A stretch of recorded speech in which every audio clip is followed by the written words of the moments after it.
Najisikia amani sana nikiona daraja kama hili, maana limekamilika. Kwa hiyo tunashukuru tumepata urahisi. Kutoka kigongo cha ndoto hadi Busisi la mafanikio, daraja la JPM ni zaidi ya muunganiko wa ardhi. Ni daraja la nafsi na daraja la maisha mapya. Ilikuwa ni ndoto ya marehemu kuja kuunganisha eneo hili kupitia daraja, ambapo daraja hili tulilisanifu kwa kutumia teknolojia ya madaraja makubwa ambayo inaitwa extra dosed bridge. Katika mawimbi ya Ziwa Victoria, mahali ambapo upepo unachora historia ya mawimbi yanabeba matumaini ya kizazi kipya, Tanzania imeandika ukurasa mpya katika sekta ya miundombinu.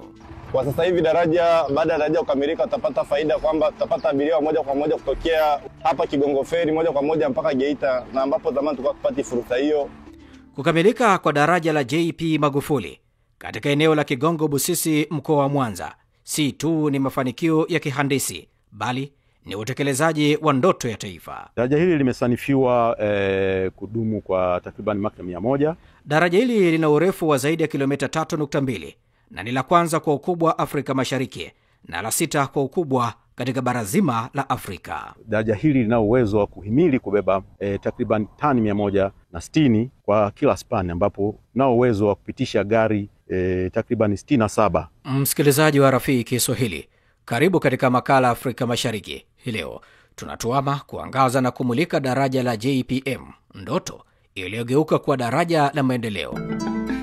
Mwandalizi na msimulizi wako naitwa Maltini Nyoni. Nasema karibu tuwe sote hadi tamati.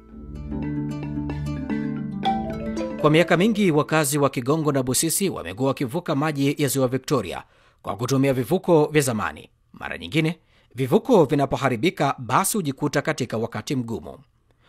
Wakati wa mvua, upepo mkali ufumua maji ya ziwa na kusababisha hofu kwa wasafiri. Lakini licha ya hayo, kila siku asubuhi, kina mama na baba, vijana kwa wazee, hujipanga kwa uvumilivu kuanza safari ya kuvuka. Wengine kwenda sokoni, wengine shuleni, wengine hospitalini. Kwa wengine tu si kivuko, bali ni njia ya kuelekea matumaini. Watoto hufumbata mikono ya wazazi wao kwa hofu, lakini uzoea, maana ndivyo ilivyo kwao tangu kuzaliwa. Wamejifunza kwamba maisha hayaepuki hatari, bali kukabiliana nayo kwa imani na ujasiri. Katika simulizi ya maisha yao, kuna methali moja ambayo huonekana kueleza vyema safari hiyo ya kila siku. Maji marefu uvukwa kwa moyo wa simba. Ni methali ya kale, lakini kwa Kigongo Busisi imegeuka kuwa wimbo wa maisha. Ashura Rajabu, mkazi wa Kigongo Ferry, Misungwi mkoani Mwanza, amevuka kivuko hiki kwa miaka 8 na kufanya biashara ya samaki. Kila siku kivuko kilikuwa kama uzi mwembamba unaounganisha maisha yake. Naweza nikamaliza hata masaa 3 kwa wastani, kwa sababu unaweza ukafika Kigongo ukakuta feri iko ng'ambo upande wa pili. Kwa hiyo ukikuta feri iko ng'ambo upande wa pili, inabidi usubiri, na inategemeana na je, vivuko vyote vinafanya kazi au la hasha. Unaweza kukuta kivuko kimoja kinafanya kazi, kingine hakifanyi kazi. Kwa hiyo inabidi usubiri. Kwa hiyo unaweza kuchukua hata masaa 3, masaa 3.5 ukiwa ukwenda mpaka na kurudi.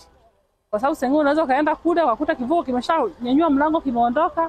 Kwa hiyo inabidi ukisubirie ili kirudi, ubebwe urudi tena upande wa pili.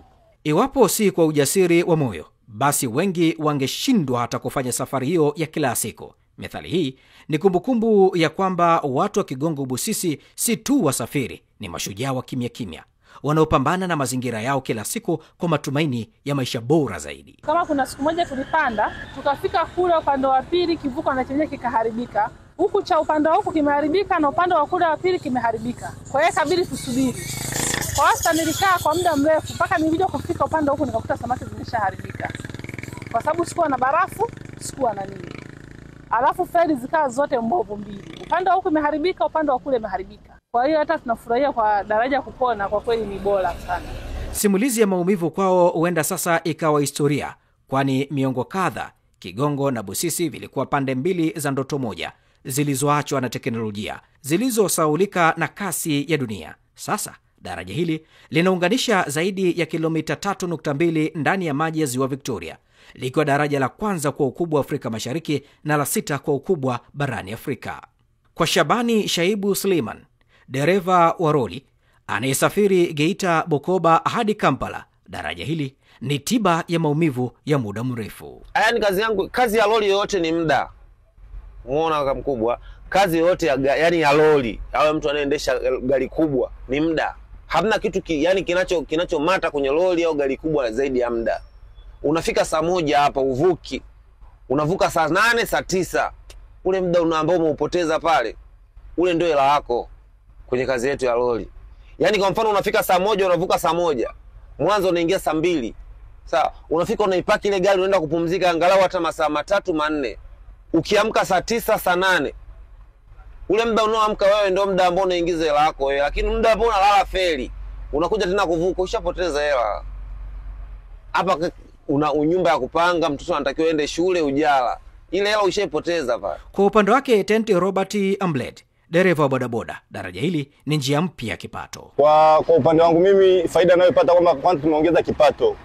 Kipato kimeongezeka kwa mtu mmoja baada ya hili daraja kuwa limekamilika, kwa sababu unapata abiria kwenda ruti ndefu ambapo tunapata faida kubwa tofauti na zamani tulivyokuwa tunapata ruti fupi na hela kidogo, lakini sasa tunapata ruti ndefu na hela kubwa. Msikilizaji wa Rafiki Kiswahili, kwa ukanda wa Ziwa, daraja hili linamaanisha ukuaji wa soko, uboreshaji wa huduma na ongezeko la usafirishaji wa bidhaa kwa haraka zaidi. Kwa Afrika Mashariki ni daraja la kibiashara kuunganisha Tanzania na nchi jirani kama Rwanda, Burundi, Kongo, Uganda na Kenya.